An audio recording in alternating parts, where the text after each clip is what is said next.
Hey, it feels different, right?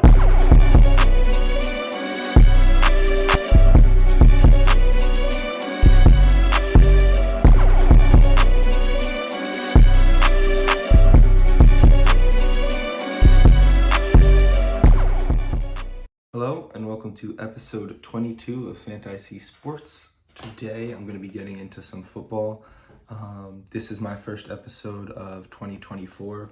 I wanted to just start off by thanking you guys for another year of allowing me to do what I love, which is just talking about sports and having you guys listen, even if it's just 67 of you. I do very much appreciate it. It means a lot to me. This year I made 37 videos. I had 1,400 views, and I gained 14 subscribers. Those are some fun facts about my channel. I appreciate it very much, even if I'm not growing that much. I always appreciate the little boost of positivity from seeing anything, whether it's more watches or more views, or just seeing that people are enjoying my videos. It means a lot to me. This is my passion, and I love doing it, so I appreciate when I have people in my life to tell me that I'm doing good at it, and I do appreciate it. But yeah, I want to get into some NFL. Enough with sentimental thank yous. I always appreciate it, though. I do very, very much appreciate it. Obviously, last week, there was a lot decided about the playoffs. I think one of the biggest things I wanted to focus on to start off was pretty much the playoff picture heading in right now. I'll go through quickly the AFC and then the NFC. As well as talk about what's going to pan out in Week 18, because there's not a lot to be decided, but there in the NFC there is. In the NFC there is, and there's still available playoffs, but there's still a lot to kind of be decided. I shouldn't say that in the AFC there is still a lot to be figured out. But for the AFC, the people who have clinched so far, the Dolphins, the Ravens, and the Chiefs and the Browns. But the Dolphins could, if they lose to the Buffalo Bills, they will not hold the first in the AFC spot. The Bills will wind up holding that, so that's a pretty big game for the both of them. The Chiefs, with their win over the Bengals, clinched not only the playoffs, but they clinched the division. And then the Browns are a team that is pretty much locked in at this point.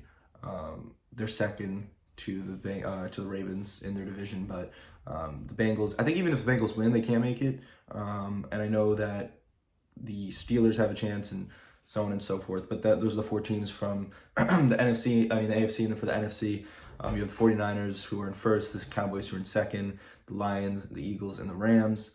I'm pretty sure the Rams at this point need this win. Actually, they clinched, sorry, but the win over the Giants clinching the spot. The Eagles right now are playing the Giants, and the Cowboys are playing Washington, but I think the Cowboys hold a tiebreaker over the Eagles. So the Cowboys will wind up holding the number 2 spot, which will be the division winner, unless they lose. But the Eagles, even if they win against the Giants, will still be relegated to 5th.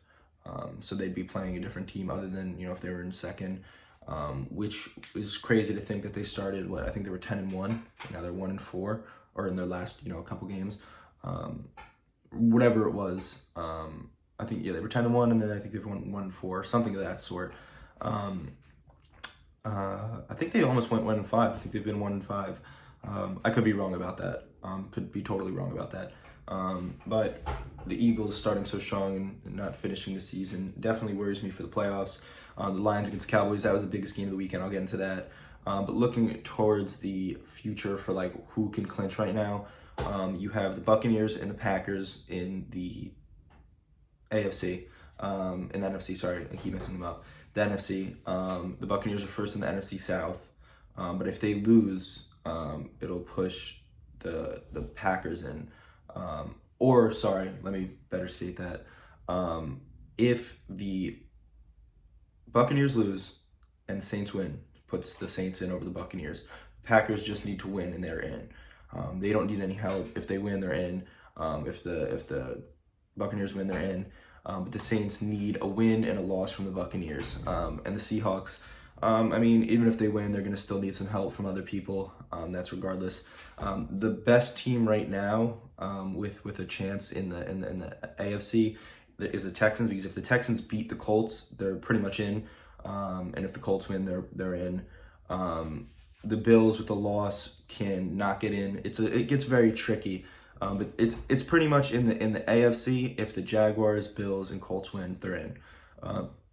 And same thing for the Texans. Even if the Steelers win, they're not in. But those 4 teams, if they win, they'll be in the playoffs. But the Colts play the Texans, which is why it gets tricky. And for the Steelers, I'm pretty sure if they win, they need the Jaguars to lose. And even if they lose and the Jaguars lose and then Denver wins, and then Colts and Texans doesn't end in a tie, the Steelers would be in. So they need the Colts or Texans, one of those 2 teams to win. They need the Jaguars to lose. And then they can even lose, but like I said, they need Denver to win. But I don't think Jaguars are going to lose to Tennessee. But if they do, we'd pretty much be in at that point if we win against the Ravens, who are probably not going to play Lamar and Roquan and Kyle Hamilton and all those good players. But it gets really tricky. I think right now the teams that are going to I think the Packers and Buccaneers are going to wind up making it. I mean, the Buccaneers play Carolina. It's pretty much an easy game. It could be like a big thing for Carolina, obviously getting them out of the playoffs, division rival. But I don't think this. I think the Buccaneers are just going to win. Jaguars play Tennessee. I think that game's going to. I think Jaguars could win that game. I don't know. I mean, they played pretty bad ball after they were 8-3. They went 1-4. But they won last week. Shut them out. The Carolina Panthers. For the Bills, I think Miami's going to win that game. I think Miami's a better team. The Dolphins last time they played were dominant. I don't think the Bills have gotten significantly better. I think Diggs has gotten worse. I think the offense has looked worse in the most recent games. Regardless, even if they lose, it's still highly probable to make the 76% chance. And then for the Colts, Houston, I have Colts losing that game. I love Houston. I think Houston's hot with CJ Undergun. I think he's really good. I think the Colts, it's a shame because if they lose, they're out. But the Colts, with all that being said, had a great season. I mean, they went 9-7 with Gardner Minshew. And they were looking really good with Anthony Richardson, which is positive for next year. Like, for the Colts, like, not making the playoffs, it does suck. Like, it will suck. But, like, are the Colts going to be a competitive playoff team? Who knows? I mean, anyone can make a run. But I think the better of the 2 evils is either way, it's not really a losing season for the Colts. They had a very solid season with a average quarterback, and the team seems developed and very ready to win when Anthony Richardson comes in, if he could, have a good season. But I think for the teams that are on the bubble, like I said, I think the Saints lose. It's a pretty bad season for them with Derek Carr. For the Seahawks, I think, after the season they had last year, it's a pretty bad season if they lose, going 8-9, especially with Geno Smith. It raises questions of should you have drafted CJ Stroud, should you have traded up for him, what was the pick, yada, yada, yada. And it worries you about whether or not Geno is a future option, if they're going to get Russ again. It's a big question. And for the Steelers, I don't think it's a bad season if they lose, because, we started 7-4. We wound up going 1-3 to finish the season. Obviously, Kenny didn't play in 2 of those games. When Kenny played, we lost against the Cardinals and we lost against the Patriots. Mason Rudolph looked really good. I think the thing to come out of this season for the Steelers is how good we looked with Kenny when we were in 7-4. We didn't look that great, but we were still winning. And then when Mason came in, we've won these past 2 games. We've looked really good. I think we put up 30-something points, 34 points last week, and we also had George Pickens have another monster game. So it's one of those things where your head's kind of all over the place. Is it a good season? Is it a bad season? I don't know, because if TJ Watt wins Defensive Player of the Year, I mean, we had another great, player come out of our team, but we didn't have a winning. I mean, we'll have a winning season regardless if we lose this season or not, which is a great thing for Mike Tomlin. But you can't keep having these 8-8 seasons, 9-8 seasons, 10-6 seasons, and expecting fans to be happy. I mean, a winning season is a winning season, but what's a winning season if you're not in the playoffs and your team's still average? But getting into some of the games, we'll focus on that a little more. The Jets-Browns game was a little anticlimactic. I mean, the Browns pretty much killed them. The Texans-Titans game, Texans pretty much shut out the Titans. Falcons-Bears game, this is an important game to talk about, obviously, with Justin Fields and all the drama with Caleb Williams. They got the We Want Justin chants going on at the Bears Stadium. Justin Fields talked about how he'll never forget the moment. I think the Bears should stick with Justin Fields, not only because he's good, but because of what he brings to the team. I mean, obviously, if you count in his last 17 games, he has 3,000 passing yards, a really good touchdown to interception ratio, and he has over 1,000 yards rushing with 5 touchdowns. So if you want to count it as like he was a 4,000-yard, 31 touchdown quarterback, I mean, what he is. I mean, that statistically, that was what he is, maybe not passing. But I think the Bears could continue to do good with him. I mean, the turnaround they had from last year, where they were a 3-win team, to now being a team that, is an 8-7 win team, That's a good turnaround in 1 year. Like, that's an extremely good turnaround. Like, not everyone's gonna like go from 3 and 14, 3 and 13 to winning 10 games. Like, that's just not how it's gonna work. Unless you have an insane movement in like the Tom Brady example, when he went to the Buccaneers. That's just such a different thing. He's Tom Brady. This is still a young team, the Bears, and they're doing the best they can with a young coach, a young quarterback, and I think that's a big reason why they've been so successful this year. Ravens-Dolphins game, I mean, Jalen Waddle was out, Tyreek was kind of banged up, Ravens looked really good, they looked apart. I think Lamar kind of locked up MVP with that game, 5 touchdowns, no picks, 380 total yards. But yeah, I mean, that's a pretty big game for Lamar to patch that up. And then I want to talk about the Patriots-Bills game only because of how bad Josh Allen played and how bad Stephon Diggs played the last 4 weeks. The Patriots lost 21-27, but like they lost the game. Like, they didn't, like, the Bills didn't win that game. Like, I know that's a common saying, but like the Bills look terrible. I mean, they had like 5 turnovers, the Patriots, and the Bills only put up 27 and won by 6. I mean, if you're a Bills team, that's scary. That's a scary sight. You don't want to see that, especially heading into the playoffs when your quarterback, is actually, let me pull up his stats. 15 of 30 with 160 yards and a pick. I mean, I know I think he had 3 or 2 rushing touchdowns. He had 2 rushing touchdowns, but it wasn't like, he was killing it. I mean, 200 total yards and 2, I mean, he's a passer. He's like supposed to be a gunslinger. So, I mean, if you want to say like he still played a good game, you can. I mean, I'm not going to disagree that he had 2 rushing touchdowns and 40 yards on the ground, but James Cook could have had that. James Cook, if he handed that ball off, James Cook could have had those. Anyway, another game to focus on. The Raiders-Colts game. Colts pulled that one out. 49ers beat the Commanders. Rams beat the Giants. That was a really good game. My buddy Ned was at that game.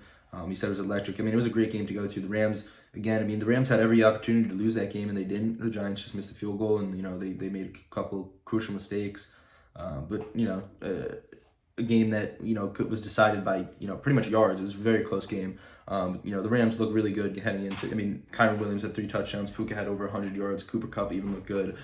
So I think that's something good heading into the playoffs. And the defense hasn't been spectacular, but for how good the offense is, I think the fact that the defense has been playing the way they have is positive heading into the playoffs.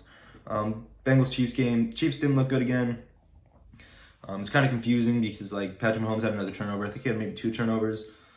It's weird. It's like the weirdest season for the Chiefs ever because you have no idea what's wrong with them. Like, you see the wide receiver stuff and you see it, but at some point it's a question of like, was I know I've talked about Eric Bieniemy before, but was he that important?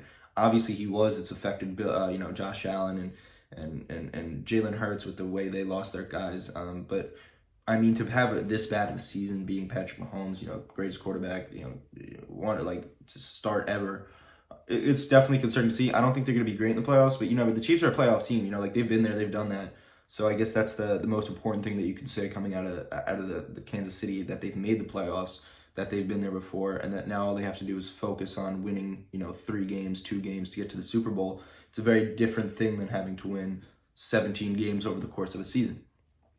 Chargers-Broncos game, very unimportant game, and then the Packers-Vikings. I think it was a statement. The Packers came out on an away team, put up 33.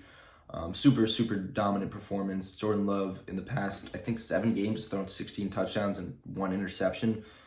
He's looked phenomenal. I think if the Packers make the playoffs, I don't know how good they're going to be, but I know Jordan Love has looked absolutely the part. I mean, there's nothing to say other than you can't expect him to play well, other than the fact that he hasn't been there. But I mean, the way he has been playing, it's looked like he almost is like a seasoned quarterback, other than the first half start he had.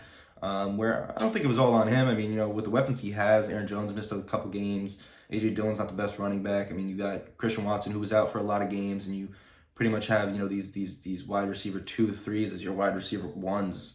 And on any other roster, you're not even going to think about them.